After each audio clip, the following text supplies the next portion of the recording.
Welcome back, ladies and gentlemen. This is Zero from TechDragon.info, and today we're gonna take a look at, that thing. We're not gonna do an unboxing video here because it's a box, it contains a video card. I hope, otherwise I got screwed.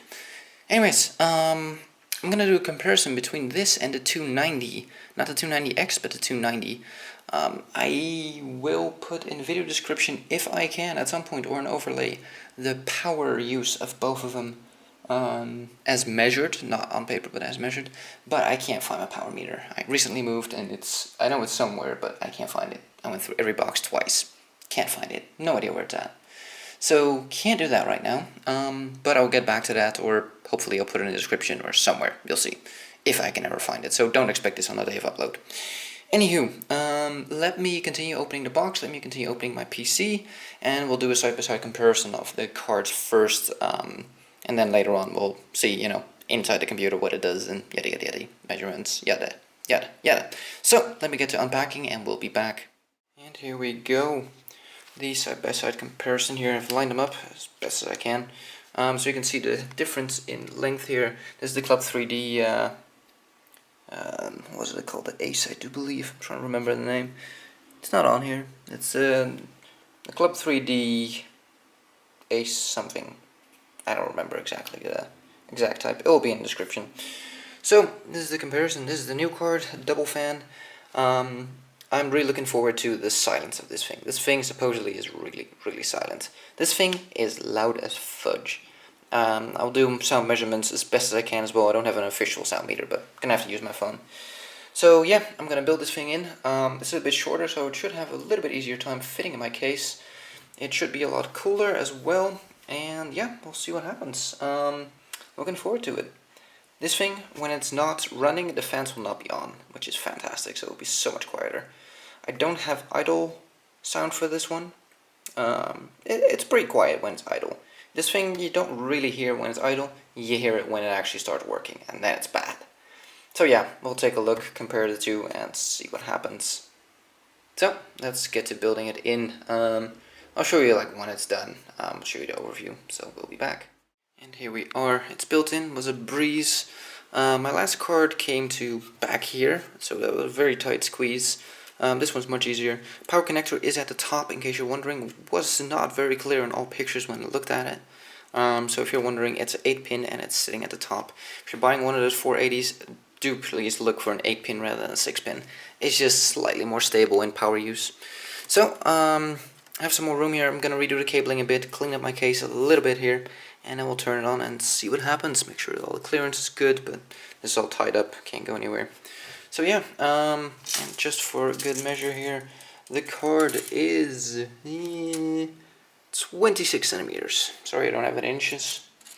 And my previous card was 29 centimeters, so yeah, quite a bit shorter, which is very nice. I did look this up beforehand, of course. So yeah, a bit smaller, a bit higher though. That's something you need to take into consideration.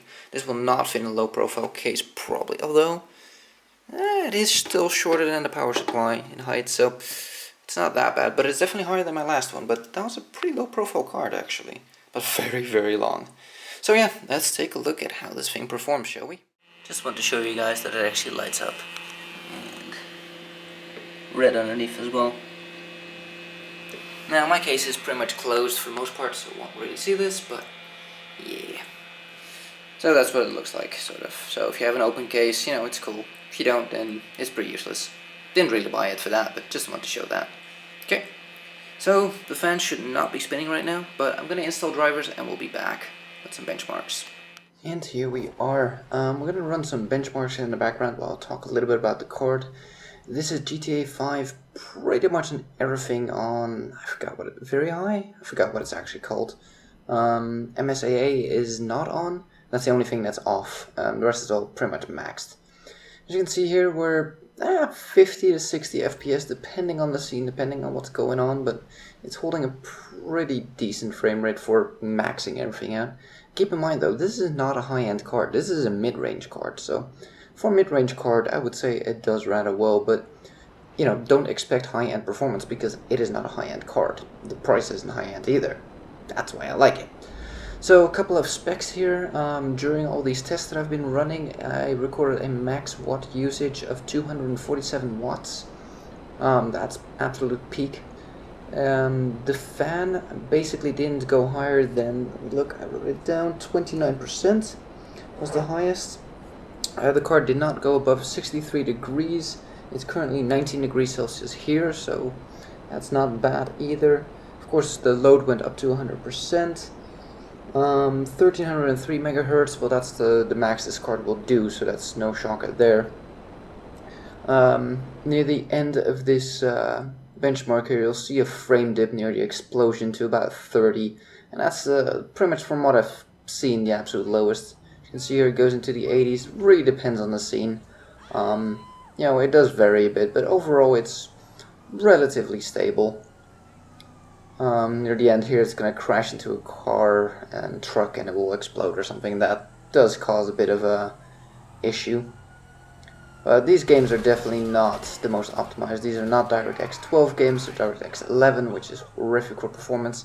Sadly, I currently don't have any DirectX 12 games to show you, which I'm pretty sad about, because that's where this thing will shine a hell of a lot more than what it does right now. I do apologize for the quality, by the way, of this test. It's not quite up to my standards, but my recording software decided to crap out on me, so yeah. Here we have some benchmarks in ARC, a couple of notes here.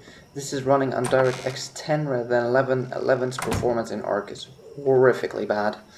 And a couple of other tweaks here and there. Shadows have been turned off, I do believe, but other than that, it's pretty much everything maxed out. The game looks pretty amazing, even with not everything fully maxed out. So yeah, the card, it performs really well.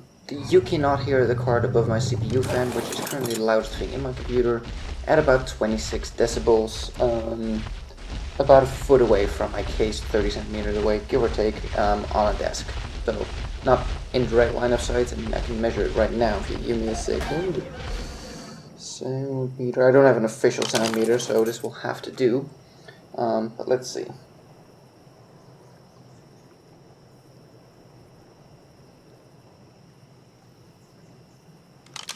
Yeah, it's about 29 decibels right now, and that is purely my CPU fan. That is not the card. I have not been able to hear the card at all. It's not audible. It's that quiet. So once I get my CPU fans replaced by better ones, it will be a lot quieter still. So overall, this card, my conclusion, I know it's a bit of a short video here for a review, but there's not much to say. I'm comparing it to a 290, which was my previous card. It is cooler than a 290, it is much quieter than a 290, and the performance is slightly better than a Radeon 290, an R9 290. Yeah, right. It's been a while since I looked at the card. So those are basically my conclusions with this card. I went in here knowing that this would not be a big upgrade for me, because it's not. I was really hoping and expecting it to be cool and quiet, and it delivers. And on top of that, its power usage is a lot better than the 290 as well. I don't have figures on that one right now off the top of my head, but I do believe that that one uses up to, I think, close to 300 watts if it's on a bad day. So yeah, this thing I have only seen it peak to 240 once, and usually it's a lot less than that. Usually it doesn't even hit the 200 mark. So there's definitely a big difference between the cards in terms of power use, and thus O.C.ed output, which is definitely something I want to bring down. Running ARC for longer times, for instance, my computer case on the back end just really heated up, and I'm gonna expect that to not be the case anymore with these temperatures that I'm seeing. Another really neat feature is that the fan is not on right now. While I'm recording this, the card is 58 Celsius, and because it's not under load, it decides, well, you know what, we don't need to use the power, let's turn off the fan. We don't need to actively cool this thing. Passively cooled, it stays just fine. That's pretty respectable, 58 degrees. in a computer that's been on for a couple of hours, that's been running a couple of games. So that's pretty damn good for passive cooling. I mean, can't complain about that. So that is what this card is all about. This is a bit of a different view on the card rather than looking at the card as, you know, on its own. I'm more comparing it to my previous card because that's what I have experience with. And if you're looking into that, like upgrading, I would recommend that you think about what you're actually wanting to upgrade. For me, my criteria were less power use, less heat, and less noise. And more performance, of course. So less noise, yes, by far this thing is quieter, by an absolute mile. Temperature is much better as well, power use much better as well, doesn't use as much power, thus it doesn't get as hot, thus it doesn't have to be cooled as much, yada yada yada. So it all, you know, relates to each other. And then you have the better performance, of course, not much. I would say on average it's 5 to 10% better.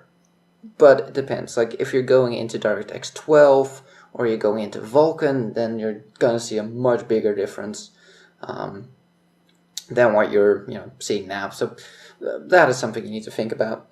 It's not a huge upgrade for the 290 to this card, but it is an upgrade, and you're definitely bringing down some of those other numbers in the card, like the power use, the heat, the noise, all that, and that can be important too. Just quality of life. It is a decent chunk of money though for such a performance-wise low upgrade, but I definitely think that the rest of all those benefits are worth it. And yeah, you can definitely see that they've changed things up with the power usage and the clock, and this thing scales its clock back a lot more smoothly when it uses, let's say for example, Minecraft. Minecraft is not very GPU bound. It's more CPU bound than it's GPU bound.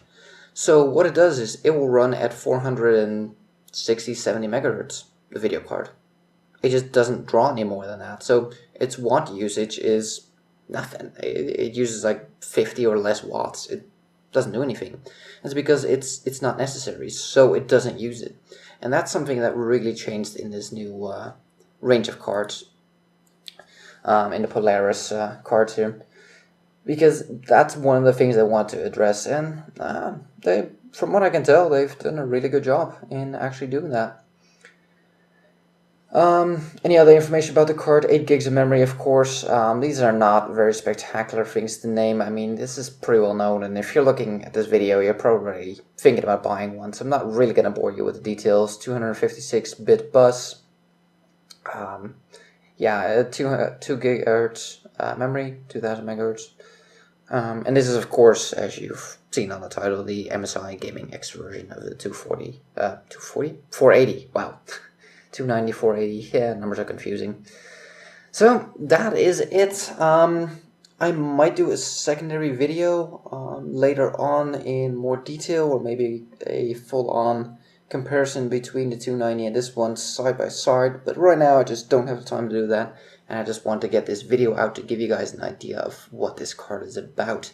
So, hopefully you guys enjoyed, and hopefully this was useful. If it was, let me know in the comments down below. Thank you guys for watching. If you liked this video, give it a thumbs up. If you want to see more, please subscribe, and we'll see you on the next one.